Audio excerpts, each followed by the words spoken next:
नमस्कार, मैं हूं मुकेश कुमार और आप देख रहे हैं सुदर्शन न्यूज। सेकुलर और बहुत ही ज्यादा लिबरल समझे जाने वाले फ्रांस ने वो कर दिखाया है जो बहुत से देश करना तो चाहते हैं, लेकिन राजनीतिक इच्छा शक्ति की कमी या राजनीतिक परिस्थितियों के कारण कर नहीं पाते हैं। लेकिन फ्रांस के राष्ट्रपति मैक्रों ने वो कर दिखाया जिसे करने की हिम्मत अब तक वहां के किसी भी नेता या सरकारों ने नहीं दिखाई थी। फ्रांस के राष्ट्रपति मैक्रों ने लोअर हाउस में strengthening respect for republican principle यानी एंटी सेपरेटिज्म बिल पास कराया है, जिसके बाद से जिहादी कट्टरपंथी इसका लगातार विरोध कर रहे हैं।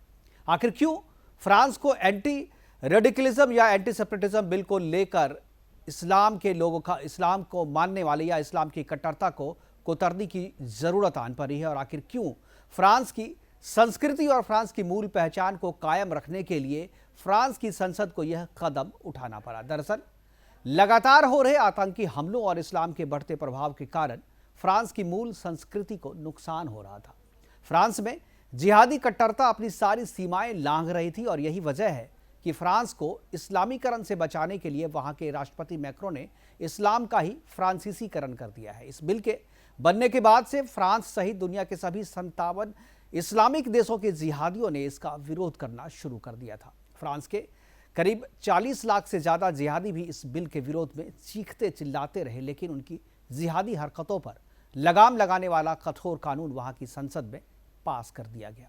अब वहां के जिहादियों को फ्रांस की संस्कृति के दायरे में रहना होगा। फ्रांस ने कानून की कैंची चलाकर कट्टरता के पर कुतर दिए हैं। फ्रांस के इस कदम के बाद से अब भारत में समान नागरिक संहिता यानी यूनिफॉर्म सिविल कोड को लेकर चर्चा एक बार फिर से शुरू हो गई है। पहले देखते हैं फ्रांस में एंटी रेडिकलिज्म बिल के क्या क्या प्रावधान हैं और क्या है, लेकिन उससे पहले एक रिपोर्ट देखते हैं। रिपोर्ट के बाद हम इस पर चर्चा करेंगे, और चर्चा के लिए हमारे साथ होंगी समाज सेविका और वरिष्ठ पत्रकार मधु किश्वर जी, और उसके साथ हमारे साथ सादाब चौहान होंगे। दोनों से हम बात करेंगे, लेकिन पहले एक रिपोर्ट देखते हैं। रिपोर्ट के बाद चर्चा की शुरुआत करेंगे। पिछले साल हुई ईसाई शिक्षक सैमुअल पैटी की हत्या के बाद फ्रांस ने जिस तरीके से इस्लामिक कट्टरता के विरुद्ध जंग छेड़ी है, वो बाकी देशों के लिए एक नाजीर है जो कि पीड़ित हैं ऐसे जिहादी इस्लामिक कट्टरता से। दुनिया के तमाम देश आज इस्लामिक आतंकवाद से प्रभावित हैं। राष्ट्रपति इमैनुअल मैक्रों ने कई मौकों पर कहा था कि वो जल्द ही इस दिशा में कदम उठाएंगे। लिहाजा इस्लामिक कट्टरवाद के खिलाफ एक बड़ा कदम उठाते हुए फ्रांस की संसद ने एक ऐसे कानून को मंजूरी दे दी जिसके तहत मस्जिदों और मदरसों पर सरकारी निगरानी बढ़ाने और बहु विवाह के साथ साथ जबरन विवाह पर सख्ती का प्रावधान है। ये बिल फ्रांस की धर्मनिरपेक्ष परंपराओं को कमजोर करने वालों के खिलाफ कठोर कार्यवाही की इजाजत देता है। सैमुअल पैटी की हत्या के बाद से फ्रांस में इस्लामिक कट्टरवाद के खिलाफ कड़े कानून बनाने की मांग हो रही थी। अब अगर ये कानून सीनेट के यानी कि ऊपरी सदन से पास हो जाता है तो सीधे तौर पर फ्रांस के नागरिकों के लिए बड़े रक्षक के तौर पर साबित होगी, जो गाहे बगाहे इस्लामिक कट्टरता के निशाने पर आ जाते हैं। वहीं इस कानून पर राष्ट्रपति इमैनुअल मैक्रों ने कहा कि जेंडर इक्वालिटी और सेक्युलरिज्म जैसे फ्रांसीसी मूल्यों की रक्षा किया जाना आवश्यक है, इसलिए ऐसे कानून देश हित में है। बहरहाल फ्रांस ने तो दुनिया के सामने ये दिखा दिया कि वो अपने नागरिकों की रक्षा को लेकर कितना प्रतिबद्ध है। वहीं भारत में भी पिछले कुछ समय से यूनिफॉर्म सिविल कोड को लेकर चर्चा फिर जोर पकड़ चुकी है। मोदी सरकार के द्वारा 3 तलाक, धारा 370 को निष्प्रभावी बनाने और राम मंदिर बनाने के सुप्रीम कोर्ट के आदेश के बाद अब बहुत लोगों को लग रहा है कि भाजपा सरकार यूनिफॉर्म सिविल कोड के अपने वादे को पूरा करेगी और संसद में इसके लिए एक्ट लेकर आएगी। लेकिन अब ये बड़ा सवाल है, लेकिन कब, ये एक बड़ा सवाल है। Bureau report, Sudarshan news. जी हाँ, तो फ्रांस में बने इस कानून के बाद से अब भारत में भी यूनिफॉर्म सिविल कोड पे चर्चा एक बार फिर से शुरू हो गई। हमारे दोनों मेहमान हमारे साथ जुड़ गए हैं। दोनों मेहमानों का स्वागत है। मधु जी, आपका बहुत बहुत स्वागत है, और सादाब जी आपका भी स्वागत है। शुरुआत में मधु जी आपसे करना चाहूँगा, ये जो फ्रांस में हुआ है, ये कहते हैं कि फ्रांस में एक यूनिक काइंड की जो धर्मनिरपेक्षता है, जो चीज़ें हैं वहाँ पे फ्रांस में देखने को मिलती है। और फ्रांस ये कोई पहला मौका नहीं है जब धर्म विशेष के खिलाफ या धर्म विशेष की कट्टरता या उसके हस्तक्षेप को रोकने के लिए इस तरीके के कानून बनाए गए हैं। इससे पहले भी जब क्रिश्चियनिटी का हस्तक्षेप बहुत ज़्यादा बढ़ रहा था, 2018 में इस तरह के कानून भी लाए गए थे वहाँ पे। तो वो तो फ्रांस के सिचुएशन के हिसाब से वहाँ के लोग एक्सेप्ट करते हैं, वहाँ के संसद में इस तरह के कानून भी बन जाते हैं। क्या आपको लगता है कि भारत में भी अब उस तरीके की स्थिति तैयार हो रही है, और अब जो कि कॉमन सिविल कोड को फिर से चर्चा शुरू हो रही है इस पे, क्या आपको लगता है कि परिस्थिति भारत में भी अब उस तरीके की बन रही है कि कॉमन सिविल कोड को आगे लाना चाहिए, या जो वादा किया था बीजेपी ने सरकार में आने से पहले उसको अब आगे बढ़ाना चाहिए? देखिए, पहली चीज तो ये है कि मुझे फ्रांस से कोई मतलब नहीं है। फ्रांस अगर जुल्म करेगा, फ्रांस अगर इंसानियत के साथ अत्याचार करेगा, तो उसका जवाब दुनिया को पता है कि दुनिया ने जब जब जुल्म किया है, जब जब उसका जवाब आया है। मैं हिंदुस्तानी हूं, ये सवाल मैंने मधु जी से पूछा था, सवाल का जवाब ये सवाल मैंने मधु जी से पूछा था। पहले आप मधु जी की बात सुनिए, फिर उसके बाद मैं आपके पास आऊंगा। ये सवाल मेरा मधु जी से था कि क्या आपको लगता है मधु जी कि अब भारत में भी उस तरीके की परिस्थितियां बन गई है कि कॉमन सिविल कोड पे लोगों को विचार करना चाहिए, सरकार को आगे आकर के इस पे कोई कानून बनाना चाहिए? देखिए, विचार तो बहुत 70 साल से हो रहा है, कॉन्स्टिट्यूशन का हिस्सा है that the state shall endeavour to implement common civil code वगैरह वगैरह, और वो तो कांग्रेस ही थे सारे जिन्होंने कॉन्स्टिट्यूशन पास की और उसमें ये प्रावधान रखा। परंतु ये जो धिम्मी चूड़ है, धिम्मी बन के जीने की आदत और डर जाना, ये बहुत उसकी जड़ें सेक्युलरिज्म की जड़ें काट चुकी है। सेक्युलरिज्म का मतलब भारत में केवल एक ही रह गया है, और वो है कि क्रिश्चियंस और मुस्लिम्स के किसी भी पक्ष को आप छेड़खानी मत करो। वो जितना भी लॉलेस हो, वो जितना भी कानून उल्लंघन करें, वो आप झेल लो, क्योंकि वो तथाकथित माइनॉरिटीज हैं। मतलब इतने करोड़ों की संख्या में होते हुए भी माइनॉरिटी कहा जा रहा है। यूएन की डेफिनेशन में भी नहीं आते ये माइनॉरिटी। दूसरी बात, परंतु देखिए, मैं फ्रांस के लिए भी और हिंदुस्तान के लिए भी जो फ्लिप साइड है यूनिफॉर्म सिविल कोड का, उसको भी इंगित करना चाहती हूँ। वो ये कि चाहे फ्रांस हो चाहे हिंदुस्तान हो, जो मुस्लिम कम्युनिटी है वो खुलेआम ऐलान करती है कि वो किसी देश के संविधान, किसी देश के कानून को अपने तथाकथित पर्सनल लॉ से ऊपर नहीं समझते। ये वैसे आया कहां से किसी को पता भी नहीं। इसका जो इतिहास है इतना टेढ़ा और इतना विशैला है, जिसको मुस्लिम अपना पर्सनल लॉ मानते हैं, उसमें भी इतनी विकृतियां हैं तथाकथित जो होना चाहिए उसमें भी। Now the main thing is कि आप ले आए, अगर हिंदुओं का इसमें एक बहुत बड़ा नुकसान होगा कि अब तक तो ये था कि हिंदू लड़कियां ज्यादातर जो समझदार हैं, जो बॉलीवुड को देख के अपनी जीवन नहीं, बॉलीवुड रोमांस की तरह जीवन नहीं समझती अपना, और समझदारी से जीना चाहती हैं, वो डरती थी और डरती रही हैं कि मुस्लिम से शादी करने से मेरा भविष्य अंधकारमय हो सकता है, या हलाला है, या 4 बीवियां रखी जा सकती हैं, तलाक तलाक तलाक हो सकता है, और अनेक बर्बर व्यवहार जो जायज हैं इस्लाम में इनके पर्सनल लॉ के तहत, तो डरती थी। और इसलिए बहुत सी लड़कियां बची रहीं। यदि हम ये यूनिफॉर्म सिविल कोड ले आते हैं तो उसका दूसरा पहलू ये भी होगा कि ये जो लव जिहादी गैंग है, इनको तो अच्छी ट्रेनिंग दी जाती है झूठ बोलने की, तकिया करने की, लड़कियों को फंसाने की, तो वो ये ब्रह्मजाल में हिंदू लड़कियों को, सिख लड़कियों को, बौद्ध लड़कियों को डालेंगे कि देखो अब तो हमारा भी वही कानून है, यूनिफॉर्म सिविल कोड है, अब क्यों डरती हो, और लागू नहीं होने देंगे। कोई सवाल ही नहीं उठता, क्योंकि देखिए कानून कोई भी तभी लागू होता है जब कोई कंप्लेंट करने जाए कोर्ट में और कोर्ट का मुकदमा लड़ने की क्षमता हो। ये तो कत्ल कर देते हैं, ये तो 2 मिनट में उसका काम तमाम कर देंगे। इतनी दहशत में रखते हैं, औरतों को ही नहीं मर्दों को भी किसी की हिम्मत नहीं है कि सवाल कर सके। फतवा दे दिया तो किसी भी जाहिल से मौलवी ने, तो इतना आसान नहीं होगा इस कम्युनिटी में, क्योंकि देखिए इनकी औरतें इनके साथ जुड़ जाती हैं। आपने शाहीन बाग में देखा, कश्मीर में पत्थरबाजी करने में भी लड़कियां आगे आ जाती हैं, और हर अभद्र काम में, हर वाहियात काम में औरतें इनकी साथ निकल पड़ती हैं, और जो कभी कभार आवाज उठाती भी हैं उनकी आवाज दबा दी जाती है दहशत से, क्योंकि कत्ल करना तो वाजिब है कि जो भी इस्लाम के खिलाफ अगर चूं भी करता है उसको कत्ल कर सकते हैं, ये वाजिब है। तो जिस मजहब में हर वहशीपन बर्बरता वाजिब हो और अल्लाह की खिदमत में उसको आप समर्पित कर रहे हैं ताकि जन्नत पहुंचे, तो ऐसे में आप सोचते हैं कि अगर आपने ले भी आए यूनिफॉर्म सिविल कोड, ये लागू होने देंगे? नहीं। परंतु हिंदुओं में भ्रम फैल जाएगा, वी विल बिकम कंप्लेसेंट, हमारी बच्चियां और भी भ्रम जाल में फंस जाएंगी कि अब लेकिन क्या मधु जी, मतलब आप कहती हैं कि कॉमन सिविल कोड जो है वो ठीक नहीं है लफ्ज जिहाद के लिए, हिंदुओं के लिए बहुत नुकसान करेगा, क्योंकि इनकी वहशीपन इनके पर्सनल लॉ में जो झलकती है वो दुनिया के सामने इंगित होते रहे, ताकि जो खौफ होना चाहिए। लेकिन इसी तरीके का खौफ मधु जी, इसी तरीके का खौफ तो 3 तलाक को लेकर के भी था, इसी तरीके का भ्रम था। लेकिन जब ये कानून मोदी सरकार लेके आई तो अब तो काफी एक्सेप्ट कर रहे हैं लोग और इसके अच्छे परिणाम भी देखने को मिल रहे हैं। देखिए, 3 तलाक का कानून इतना टिचकू पिचकू सा कानून है, उसने 3 तलाक को ट्रिपल तलाक नहीं बैन किया, सिर्फ एक बार में 3 बार नहीं कह सकते। उससे क्या है, 1 हफ्ते बाद कह दो, 1 महीने बाद कह दो, फिर भी आर्बिट्ररी तलाक देना मर्द के, मुस्लिम मर्द का हक है। उसके बाद हलाला को बैन नहीं किया।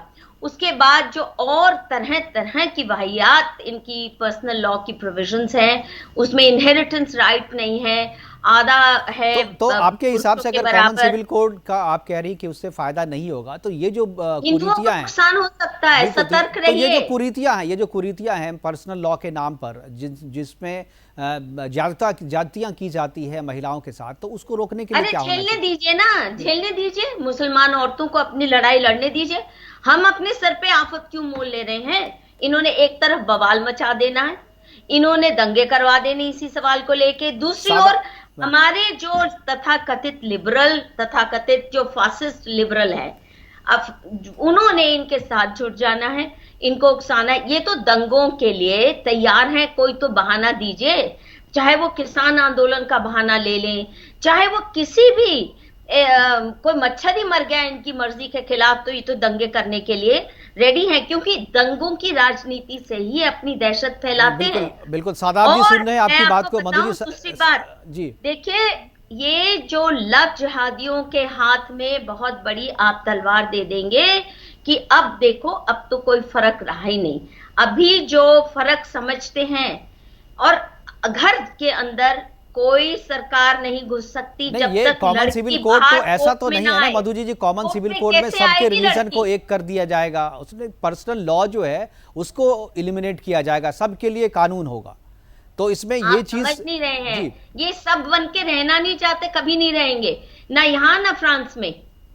बिल्कुल सादाब जी सुन रहे हैं आपकी बात को। जवाब बिल्कुल मैं उनसे ले लेता हूं। चलता है किसी भी देश के संविधान से ऊपर, ये नहीं लागू होने देते अपनी कम्युनिटी के अंदर। आप मुस्लिम मोहल्लों में पुलिस नहीं भेज सकते, आप बात क्या कर रहे हैं? बिल्कुल आप सही कह रहे हैं। हमने देखा मेवात में इस तरीके की बातें हमने देखा है, और हमने चला भी है। बहुत सारी ऐसी जगह है जो बिल्कुल नो पिज्जा डिलीवरी जो नो उबर जोन भी हमने देखा है, जो इंटरनेट पे भी होता है। ये सब चीजें आप कह रही, मैं सादाब जी जवाब देना चाहेंगे? आपने पुलिस का डर इनमें डाल दिया, अदालतों का तब आएगा।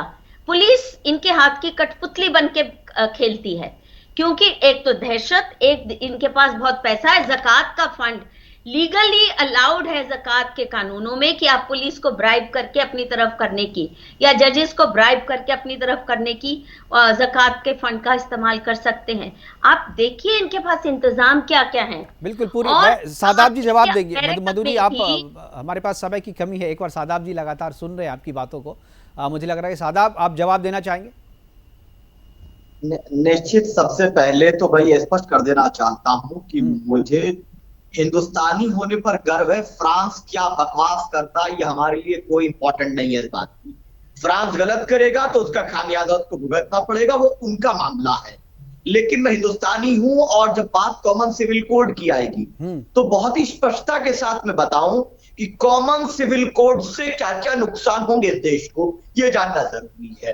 अगर कॉमन सिविल कोड आएगा, जो जॉइंट हिंदू फैमिली बिजनेस में टैक्स रिबेट मिलती है, टैक्स की छूट हिंदुओं को मिलती है, वो मिलनी बंद हो जाएगी।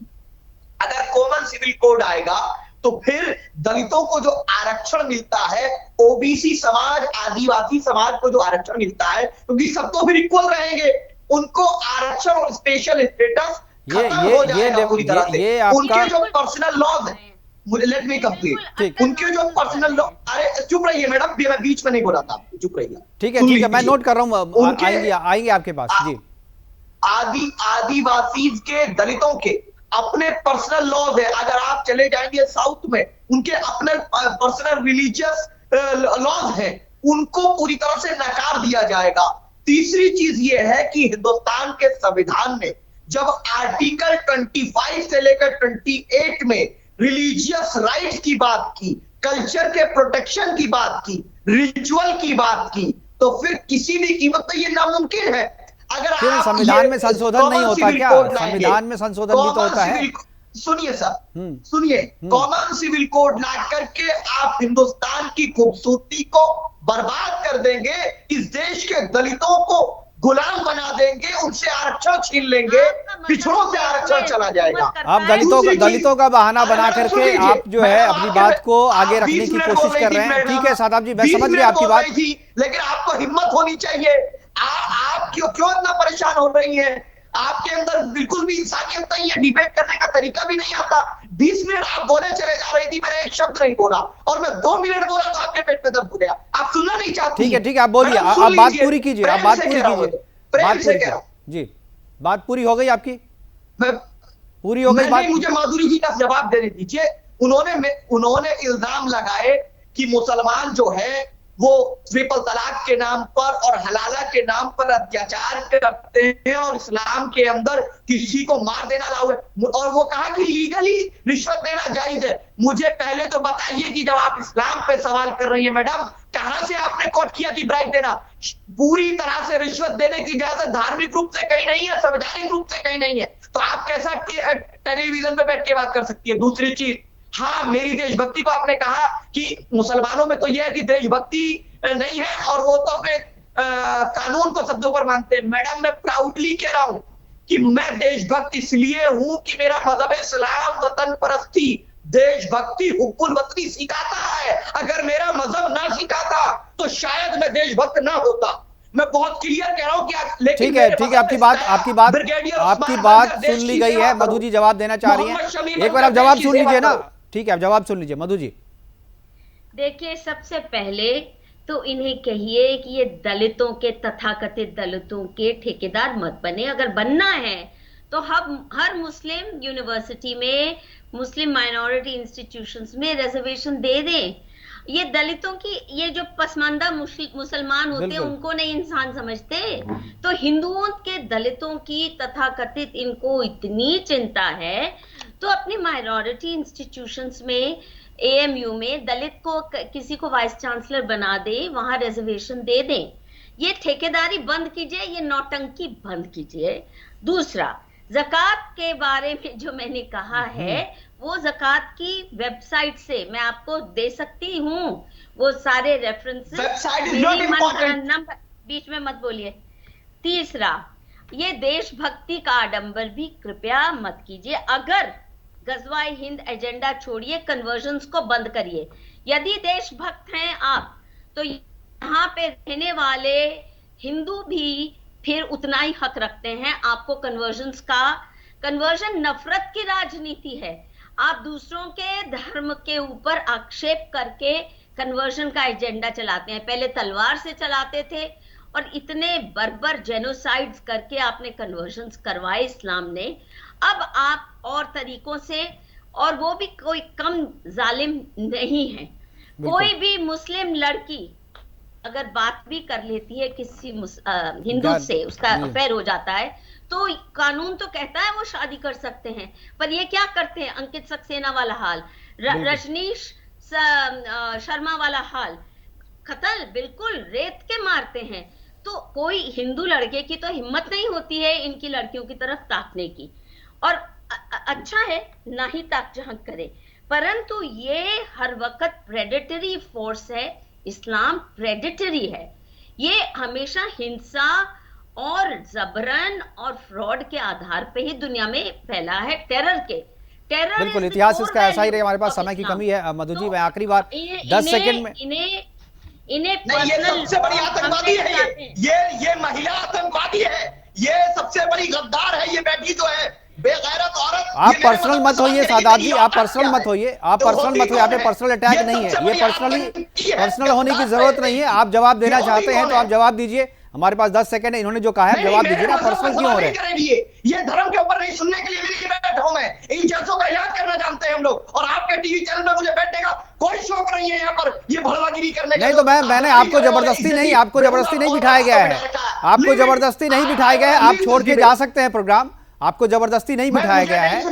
आप तैयार थे बैठने के लिए, तभी आपको बोला गया। आप नहीं बैठना चाहते हैं, कोई बात नहीं। हमसे जुड़ने के लिए हमारे पास वैसे भी समय खत्म हो रहा है, 10 सेकंड का समय था हमारे पास, वैसे भी समय खत्म हो रहा है। इस प्रोग्राम को यहीं पर वाइंड अप करना पड़ेगा। हमने मधु इतनी किश्वर जी, बकवास सुनी, तब तक और झेलेंगे। जी मधु किश्वर जी, आप हमसे जुड़ी, अपनी बात हमारे साथ साझा किया, इसके लिए आपका बहुत बहुत धन्यवाद। और सादाब जी, आप भी हमारे साथ जुड़े और अपनी बात रखी आपने, आपका बहुत बहुत शुक्रिया, बहुत बहुत धन्यवाद। तो फ्रांस में जिस तरीके की बात हुई है उसके बाद से कॉमन सिविल कोड को लेकर के चर्चा शुरू हो गई है, और लोगों की अब मांग है कि भारत में भी, क्योंकि सिचुएशन जैसा फ्रांस में है उससे कुछ भी अलग सिचुएशन भारत में नहीं है। अब लोगों की मांग है कि यहां भी कॉमन सिविल कोड लागू किया जाए। फिलहाल क्या होगा ये तो भविष्य के घर में, फिलहाल अभी के लिए इतना ही। दीजिए इजाजत, नमस्कार।